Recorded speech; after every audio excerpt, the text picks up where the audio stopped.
Bismillahirrahmanirrahim. Assalamualaikum warahmatullahi wabarakatuh. Perkenalkan, nama saya Dea Maria Nuriski dan teman saya Alfi Rahmawan. Pada kesempatan kali ini, kami akan menjelaskan mengenai identifikasi kandungan babi pada produk bakso dengan metode PCR atau polymerase chain reaction.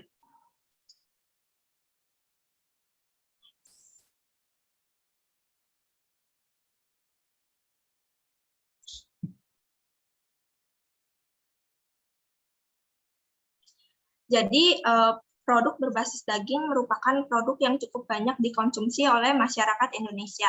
Dan bakso merupakan salah satu produk berbasis daging yang banyak dijumpai di Indonesia. Pada umumnya, daging yang digunakan sebagai bahan baku dalam pembuatan bakso adalah daging sapi. Namun, harga daging sapi di Indonesia umumnya relatif tinggi atau mahal, sehingga ada beberapa kasus terdapat beberapa oknum yang melakukan pencampuran daging sapi dengan daging yang harganya relatif lebih murah, yaitu salah satunya adalah daging babi. Dan Indonesia merupakan negara dengan mayoritas penduduknya beragama Islam. Dalam Islam terdapat halal haram yang berlaku pada beberapa hal, terutama makanan. Dan proses identifikasi keberadaan daging babi pada produk berbasis dilakukan dengan metode PCR.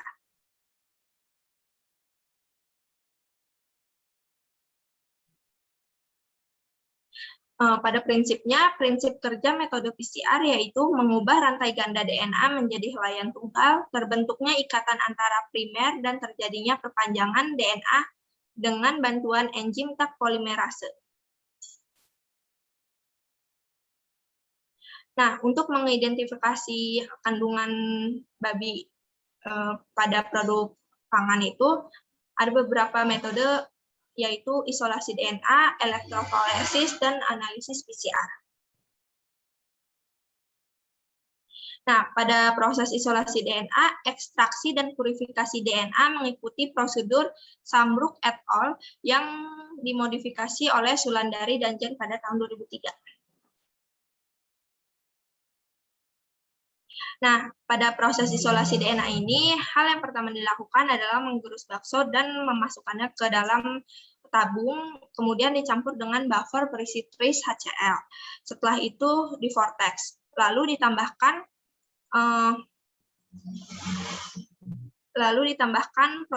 proteinase K, fenol, dan kloroform, dan di vortex lagi. Setelah itu dihomogenisasi menggunakan shaking water bath pada suhu 55 derajat Celcius selama 2 jam. Kemudian ditambahkan dengan NaCl, fenol, CiA, lalu diputar pelan-pelan pada temperatur suhu ruangan selama 1,5 jam. Kemudian disentrifugasi selama 5 menit. Dan supernatan yang terbentuk dipindahkan ke tabung baru dan ditambahkan dengan NaCl dan etanol absolut, lalu dikocok dan diinkubasi di dalam freezer selama 1 jam. Setelah itu, setelah inkubasi selesai, kemudian disentrifugasi lagi selama 5 menit, kemudian cairannya dibuang. Pelet ditambahkan dengan etanol dan disentrifugasi lagi selama 5 menit. Supernatan dibuang dan ditiriskan sampai tidak ada larutan yang tertinggal. Kemudian sisa etanol dikeringkan dan ditambahkan dengan TE. Dan larutan tersebut kita simpan pada suhu 4 derajat Celcius pada suhu ruangan sampai akan digunakan. Selanjutnya akan dilanjutkan oleh teman saya. Padanya saya persilahkan.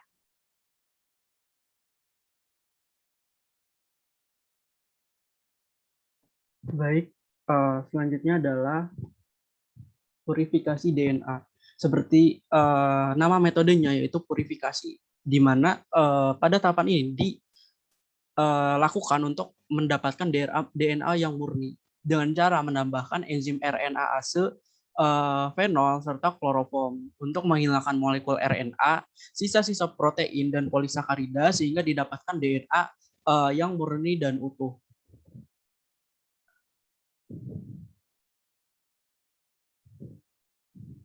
Nah, selanjutnya yaitu elektroforesis. Nah, tahapan elektroforesis itu dapat diawali dengan pembuatan gel agarose 0,8% yang dimasukkan ke dalam tray dan dipasang sisir pembentuk sumur.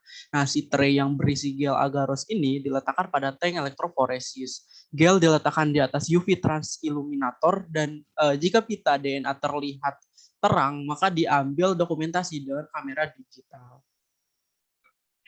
Nah, kemudian ada tahapan dari analisis dengan menggunakan metode PCR. Nah, dengan metode PCR ini dilakukan atau terdiri dari 3 rangkaian, yaitu denaturasi, annealing, dan ekstensi. Denaturasi merupakan suatu tahapan di mana ikatan double helix yang ada pada rantai DNA tersebut itu terputus. Di tahapan denaturasi ini digunakan suhu 93 derajat Celcius selama 2 menit, kemudian diikuti siklus sebanyak 45 siklus dengan menggunakan suhu 93 derajat Celcius selama 1 menit. Kemudian tahap annealing. Setelah DNA yang double helix-nya itu, ikatan double helix-nya itu terputus, maka tahap selanjutnya yaitu dengan cara penambahan primer. Nah, primer ini digunakan untuk mengamplifikasi DNA. Kemudian selanjutnya yaitu ekstensi. Nah, ekstensi ini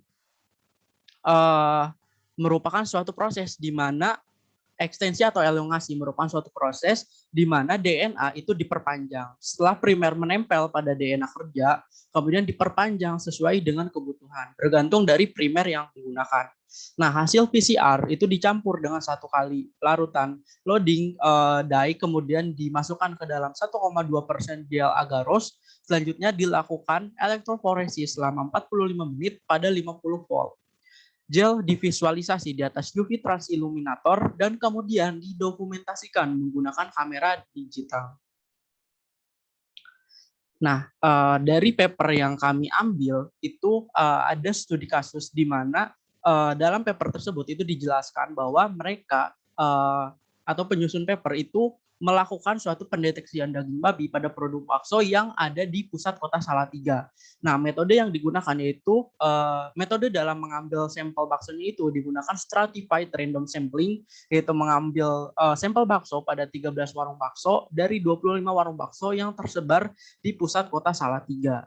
Nah, teknik yang digunakan untuk mendeteksi daging babi pada bakso tersebut itu yaitu teknik PCR, yang mana isolasi dan purifikasi DNA itu menggunakan metode isolasi DNA jaringan hewan serta digunakan primer P14.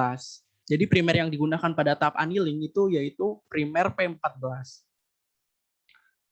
Nah, selanjutnya ini merupakan hasil elektrogram DNA genom di mana DS merupakan daging sapi, DB merupakan daging babi, dan S1 merupakan sampel pertama dan sampai ke S13 yaitu sampel ke-13 atau sampel bakso ke-13. Ini merupakan hasil elektrogram DNA genomnya. Kemudian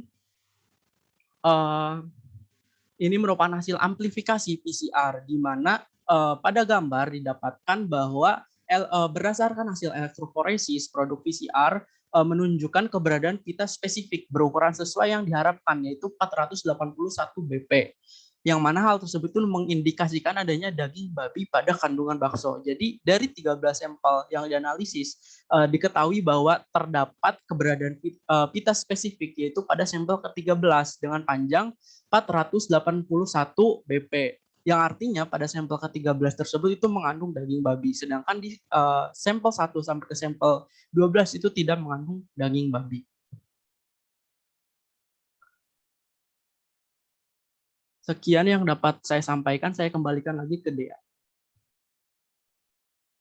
Sekian presentasi dari kami, kurang lebihnya mohon maaf. Wassalamualaikum warahmatullahi wabarakatuh.